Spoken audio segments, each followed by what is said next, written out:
It was October 2nd, 1974. Joseph Davis owned a local cab company. He was also a driver. He went out to pick up a fare and then went radio silent. His body was found dumped the next morning. And 43 years later, his case remains unsolved. But detectives say there were clues left behind. The pictures are worn. The colors faded.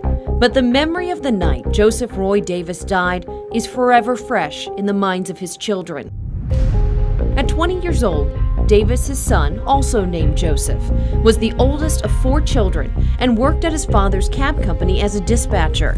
He took the call from what would become his father's killer. Went on there for 10 seconds, really. Just said they needed a taxi cab at the Pizza Hut. That was it. It didn't sound familiar to me or anything like that. His father was the closest driver, so he went to the Pizza Hut off of Lim Turner. He called me and told me that he had picked up the fare and he was heading over to Southside. That was it. As time went by and he couldn't reach his father, he got concerned and called his mother, who alerted police. About 6 hours later, as the sun rose, it shed light on a horrible truth underneath the Hart Bridge. Construction workers were arriving at work early that morning.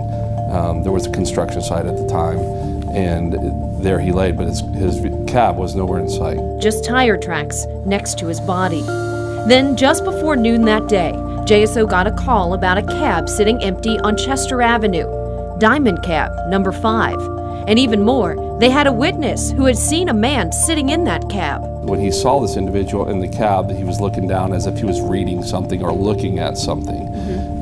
Didn't think much of it, thought maybe it was just a cab driver waiting for a fare. A second witness had also seen the man in the cab. He said he was a white male, about 6'1" or 6'2", and walked with a country gait, and had something in his hand walking away from the cab.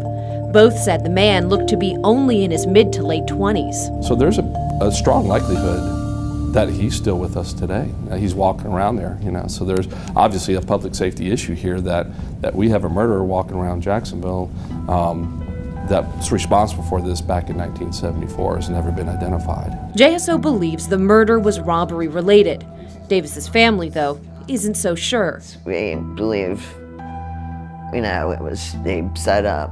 So how do detectives go about identifying a killer from a crime more than 40 years ago? There is one thing that killers were not thinking about in 1974, DNA. And there is strong evidence that Joseph Roy Davis was killed inside of his cab, but his body was found here underneath the Hart Bridge, meaning his killer had to have moved him.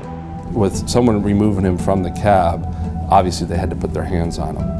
So there's a strong likelihood that there's going to be DNA on his clothing, which we still have. Clothing that will be retested for DNA. The preserved evidence could be the key to helping solve a crime that took the life of a husband and father of 4, just trying to provide for his family. His children remember him as a family man, Korean War veteran, business owner, and wish he could have been there to see his children grow up and start families of their own. Because we all kind of look alike, mother, daughter, granddaughter, stuff like that. We all look alike, and, I think he'd get a kick out of that. Their mother now has dementia, but has said she wants an answer about who took her husband's life before she dies. But after 43 years of waiting, Dawn says they aren't sure they will ever get justice. Came to the conclusion, me and my brother talk and say, if it's meant to be, it's meant to be, and if it's not, then, I guess God doesn't want us to know. So they wait, hoping someone will come forward. That's the hardest thing in the world, just for somebody to do the right thing, Be a big help to us.